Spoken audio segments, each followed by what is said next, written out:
The first step was covering a plastic form with paper mache.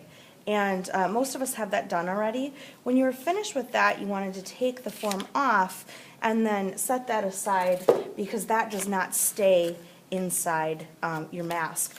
And then the next step was to put your mask on the board, to glue it down, and then do 2 extra layers of paper mache all the way around. Now we have our face stuck on there and it's dry. Next we want to start adding 3-dimensional things to our background. Originally, when you use this plastic form, this is called an armature. It's the inside structure of whatever shape you're making. But for the next part, you have to make your own armature out of clay. So what I've done here is I've made a few to start with, but I'm going to show you how I did this. I'm going to put some hair onto my face, or around my head. I'm going to start with a chunk of clay. That might be a little too big. I'm going to do this in sections. You're not going to do one massive piece of hair. So maybe I want to have like my bangs coming across my forehead. Now you don't need a huge thick chunk. I'm going to push this in a little bit to make it a little more hollow, but I want it to pop up. So I'm looking at kind of making a shape for my bangs, and then I will kind of set that on there to see how it looks. Well, I can adjust that a little bit. I'll have it come down a little bit more. Okay, and it's kind of hollow on the inside, and that's just fine. Once I get this shape done, I'll kind of look at how do I want the rest of my hair to go, and I've already kind of played with a couple lumps of clay, put them together.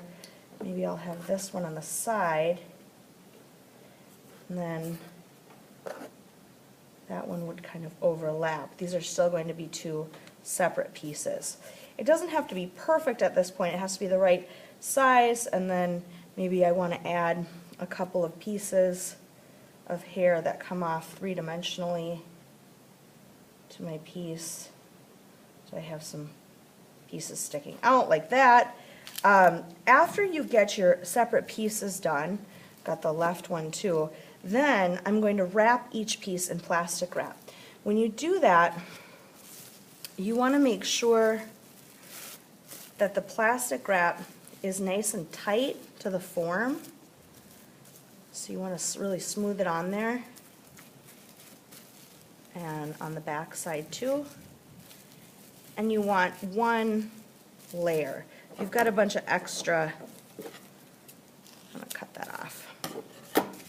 Okay, so I've kind of smoothed all the way around. And then you can kind of play with the texture a little bit too. You can do a little more smoothing if you want.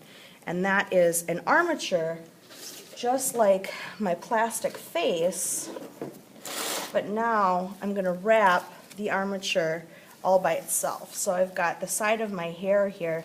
Make sure your hands are clean for time's sake. Mine are a little bit dirty, but you'll want to wash your hands before you put them in the goop.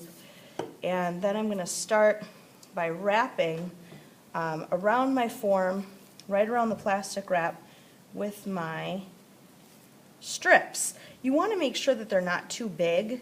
I could probably use even smaller ones here. And then make sure that you're using really little ones around these details.